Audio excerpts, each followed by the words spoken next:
Hi, I'm Gary. Welcome to my channel. Today I'm looking inside the box of the McDonnell Douglas F-4 Phantom FG1 in 1/72nd scale from Airfix. Now, if you enjoy the video, please do remember to subscribe, hit the bell, and you'll be notified of all my future content. And please don't forget the Imperial thumbs up on the like button below. Let's make a start with a look at the history of this kit. The kit comes from a tooling first made in 2017, released as the FG1 in Fleet Air Arm colours and specification, with an FGR2 version in RAF schemes the year after that. The box I have here is the release from 2019, containing everything to make an FG1 or FGR2. Likewise, the most recent release in 2023 has all the parts available. To be perfectly honest, I think they've always been there. The previous Phantom kit from Airfix came out in 1965 and was released on many occasions up to the mid-1990s. However, these are all American F4s and none was released with UK markings. So the front of the box is the Adam 2B artwork of the 111 Black Squadron aircraft. Very smart, very mean, very nice, and sort of red stencils all over it and things like that, because normally, of course, the stencils would be black. On the front, there's a reprise of the scheme for the 111 Squadron aircraft. There's another aircraft in the more usual RAF day scheme. I'd like to call it day scheme because it's white underneath. The regular RAF scheme at early 70s. On the side here, there's a reprise of the schemes. It says 111 Squadron RAF Lucas 1989 for the all-over black one, and for the regular camouflage run, an aircraft it's a 43 Squadron RAF at Lucas as well. Here there is a brief history of the Phantom. And here the size of the kit when complete. It's about 244 millimeters long. I'm saying that's going to be about 9 inches, 8-9 inches, something like that long. 162 millimeters wide, about 7-ish inches wide, and 177 pieces in the kit. Over here are the color callouts, all the color codes for the paint you're going to use for the different schemes. A and B obviously are common, then A has these and B has these specifically. Over here it says it's skill level 3 out of 4. So if you've never made a kit before, this is probably not the best thing to start off with. I would make a series, level 1 or 2 kit first, maybe a starter set or something like that, just to get some basic techniques figured out, how to use the glues and stuff like that, and then come back to this. It comes with a token for 2 flying hours as well. Now, if you're a member of the Airfix Club, you can collect the flying hours and eventually you'll have enough for a free kit. I've done it myself.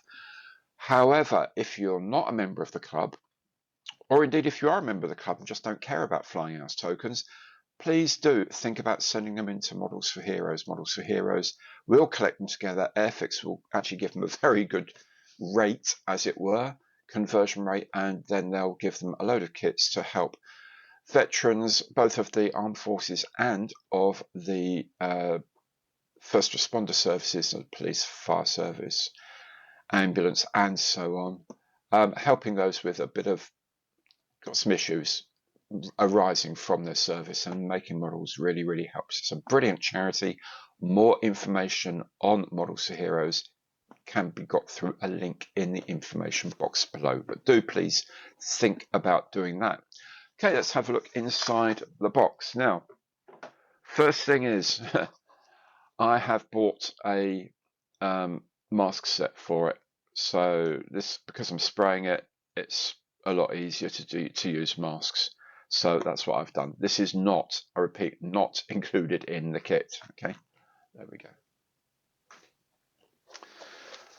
Now, inside, I've actually taken them all out of the plastic already, which I maybe shouldn't have done anyway. Plastic parts, they do come in a big plastic bag. Frame A, obviously the fuselage halves. These are folded wingtips, various other bits and pieces, and some structure as well. But the main part of this are the 2 fuselage halves. Frame B are the outer portions of the wings that are not folded, parts of the wings, centre section of the wings, tail fin, engine air inlets, and so on. Frame C, the base plate for the fuselage, some flaps, looks like. Yep, flaps, undercarriage doors, things like that. And some wing panels with slats deployed. Maybe these are the leading edge slats for the main part of the wing. Frame D, cockpit tub, ejection seats, instrument panels, the whole sort of cockpit area here. Undercarriage doors, undercarriage parts, tyres with weighted flat spots, engine components here, refueling arm, that's the arrestor hook there, and so on. Frame E concerns itself with stores, so although it's not intended to have this because these are primarily interceptor aircraft, there are some 1,000-pound bombs as well. There are some racks. You can make this as pretty much any kind of phantom loading that you like. There are only 4 bombs. You know, sometimes they would carry 6 or more, so you're limited to the bombs you can carry. But anyway, probably fire flash missiles, I would say. Fire flash, the ones that sky flash, sky flash missiles, ones that replaced the Sparrow in UK service. These are blank missiles for the display aircraft. They still had to have these blanks in place in the missile bays, missile recesses for drag reasons. Sidewinders, of course, it's a fighter, and fuel tanks. Plenty of fuel tanks because the Phantom, trust me, was a really, really thirsty aeroplane. So quite a lot of underwing stores there. More underwing stores here, should you want them. There's the rocket pods, here, the Matra rocket pods. These strange things here are if you want to have the nose open and the radar exposed, you can do that, which I think I will actually do. This is the, interestingly, this is the Royal Navy extended nose wheel. The nose wheel on the Phantom on a British aircraft carriers gave it a really, really high nose up attitude for takeoff because carriers are so small. This is part of the tailplane assembly there. And I guess the rest of the tailplane assembly, bits of undercarriage. This is a Vulcan cannon pod. And this is also a reconnaissance pod, but I prefer the resin one I've got. I think it's just a bit nicer, a bit more accurate. But anyway, that's just me. Yeah, so that's all the grey plastic parts sorted. Frame F are the transparent parts. There's a few of them. Very, very interestingly, there's the windshield and the two canopy hoods and the intermediate parts for the open canopy. If you're doing a closed canopy, they provide it as one piece as well, so you don't have to try and get all these to line up. They're all there in one piece. There's other bits and pieces as well. This strange looking thing here is the radar dish if you're doing the nose open with the radar visible, so that's pretty cool. If we look at the plastic here itself, a bit of a closer look. Side of the fuselage here up by the cockpit, really nicely moulded, lots and lots of rivet detail to bring out later. Nice and clean, very cleanly moulded as well. Now this has a tiny, tiny little bit of flash just in the edge there, you can just see.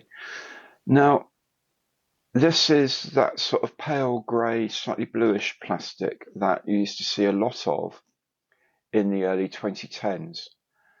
And I remember it being really very, very nice plastic indeed. Really nice plastic to use. It was sharp, it was crisp, it was clean, and it was well moulded. So, these days they say, no, it's the same plastic or it's a better plastic. I really don't know if I believe that. The panel lines on here are exaggerated. It's 1/72. They're going to be, I guess. It's what Airfix did, pretty much what they do as well. However, when we've sprayed this up and camouflaged it and done all the rest of it and then start using these lines, it will look fine. It will look great. But generally speaking, the base moulding, I think, is very nice. Now, the inside of the cockpit here is not brilliant, but you know, it's fine. It's fine. Right, looking closer up at the plastic here. The panel lines are quite deep and quite wide, but I think by the time they've been sprayed a bit and all the rest of it, it'll be fine. We can just pick those out nicely. There's some nice sort of rivet detail along here. Again, it's quite bold, but I think it needs it at this scale, to be frank. But it's just the way Airfix did stuff back in these lists. These lines are really quite heavy. We'll see how they turn out anyway. As for the moulding itself, it's actually pretty good. There's this tiny little bit of flash just here. But most of the parts are very smart, very clean, very crisp. And it's that kind of early 2010, 2015 sort of pale blue-grey plastic. This just seems really nice. Just seems really good and sharp. I don't know why they don't use it anymore, frankly. Instruments on the inside of the cockpit, not brilliant, but you know, probably won't see them anyway, so not that much of an issue. Again, on the panel lines on the folded wing section here, very, very heavy, these, but they might look okay once they've been sprayed a bit. Here's the ejection seat. Well, that's the seat, and that's the insert for the seat. That's pretty well moulded. It's okay, you know, it's sharp enough, I suppose. All the bits and pieces around here are looking okay. That's the top box of the ejection seat with the initiator handles. Some of the fan blades here, they're clean. I mean, they're very clean. I'll have to say that. The mouldings are very nice. Wheels are okay. And there's a little bit of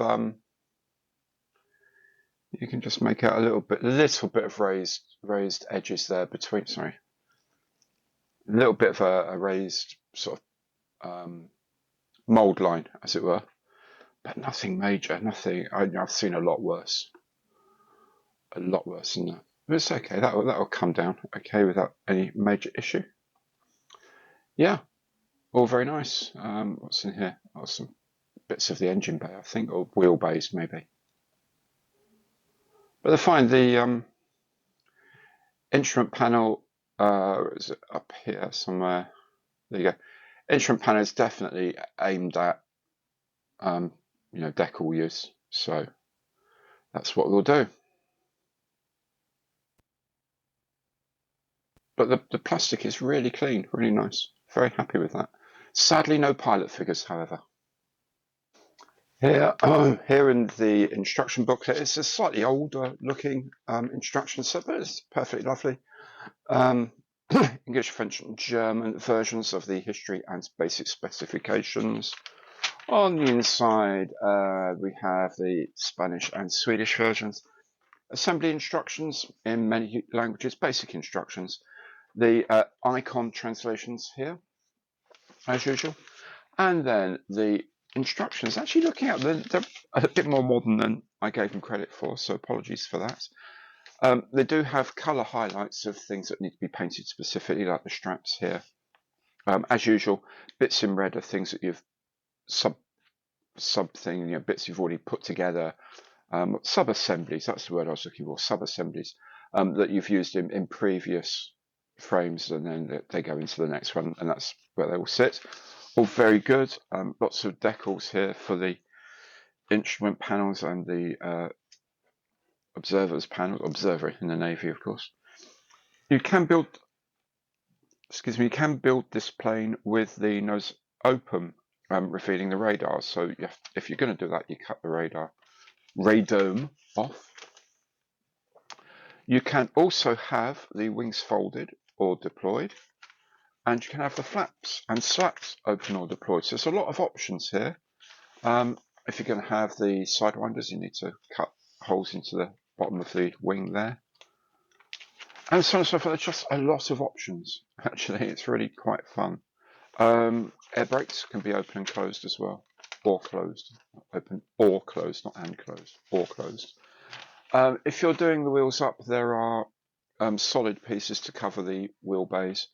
If you're doing the wheels down, obviously they're the undercarriage doors come with lots of different bits because that's just how it was designed. Yeah, the wheels do have flat spots on them, which is pretty cool.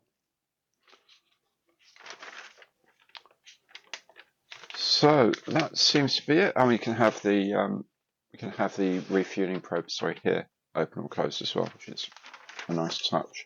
And there's all the stuff about having the nose open for the radar, which can have either fully recessed, back where it belongs, or what pulled out for maintenance purposes. So quite a lot of options available on this kit to be done. So that's a lot to choose from. You will actually find inside it's got the parts for the naval raised nose as well. So if you've got a set of decals for the Royal Navy version, you can actually make a Royal Naval aircraft with the plastic that's in this kit. So here is the scheme for the display aircraft of 111 Squadron Royal Air Force at Lucas. It's all over gloss black, basically, with bits of all these bits of metalwork are going to be fun to pick out because I've always wanted to do that, to pick out different types of metalwork around there. I've got different types of metal finishes I can use for various bits, and like this leading edge bit here, I believe there is a mask for that in the set I bought, which is pretty cool. Doesn't carry much in the way of weapons. In fact, it doesn't carry any. Pylons are still on there, but then where the sky flash goes is where the dummy missiles go in for drag and possibly even area ruling. I don't know, certainly for drag purposes. On the other side is the B scheme, which is the aircraft from 43 Squadron RAF Lucas. Lucas is primarily a fighter station, an intercept station, so they will have mainly be using aircraft that will be armed with the Skyflash and Sidewinders and with lots of fuel pods. You could also put a Vulcan cannon on it, I suppose, because they could use that during an intercept. Otherwise, you can actually just mix and match what you like. I'm going to try and get a different squadron's markings, however, only because the aircraft I flew in was definitely a ground attack. It was one that was used for ground attack as well. The one I flew in actually was used for interceptions, but I'm not sure. I would rather like to do one with a reconnaissance pod on. One thing again, another nice thing of the decals here is if you're doing folded wings, they actually supply pre-cut decals along the split for the wings. If it's flat, you just use the whole thing. If it's actually folded, then you can put the different bits on, and they supplied pre-cut, which is lovely. And then of course, stencil your life away over the rest of the kit, which is the subject of the other piece of paper here. This is Scheme B. Now, Scheme A doesn't use all of these stencils. Scheme A uses very, very few stencils. This is Scheme B. This is the one in service, and this has got everything under the stencil. I can't believe it actually needs all of these, but they say they do. It's quite astonishing how many bits of information need to be sprayed on an aeroplane in order for it to be used. It quite astonishes me what all of these actually. It'd be interesting to have a look at some of these and say, what does it actually say? Don't press this, press this. If you're reading this, you're too close. I don't know what it says. Anyway,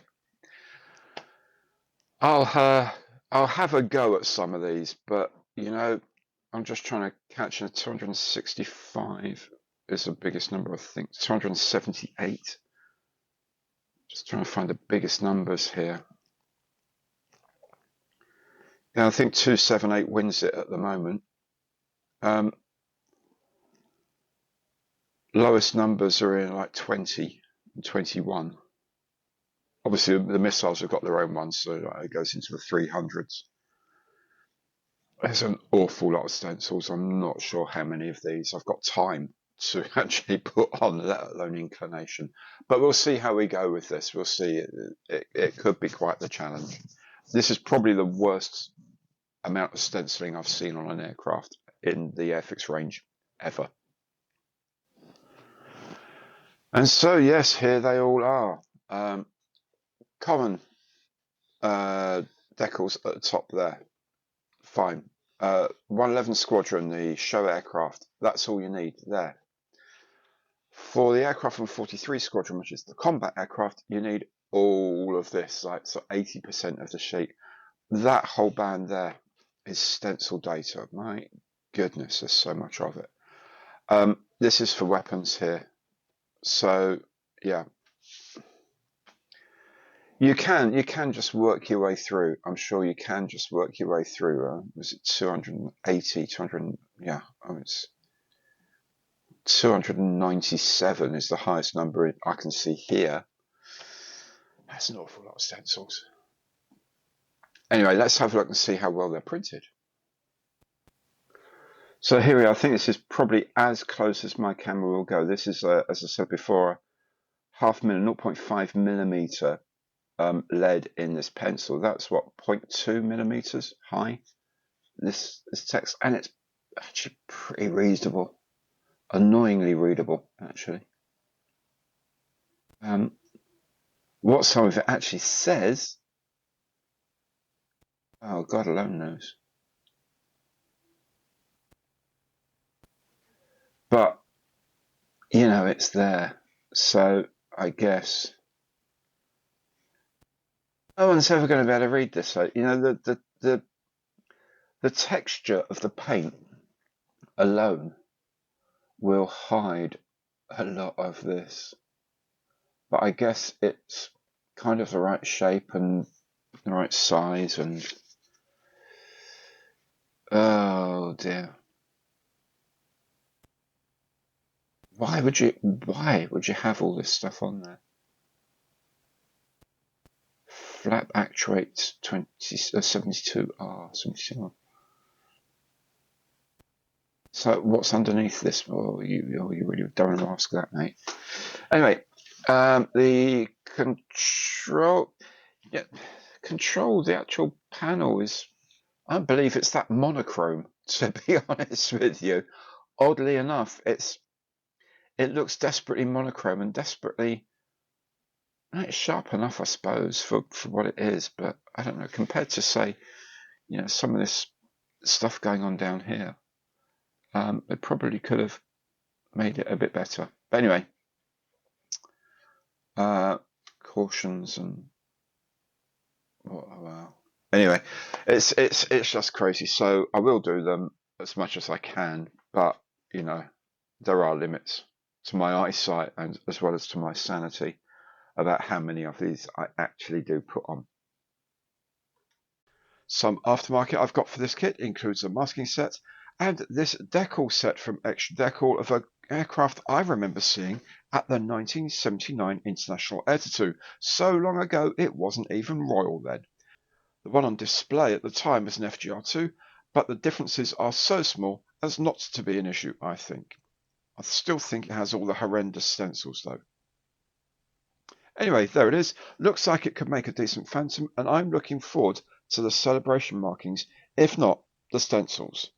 If you've enjoyed the video, please remember to subscribe, hit the bell to hear about future content releases, and please remember the Imperial thumbs up on the like button below. Thank you so very much for watching. Goodbye.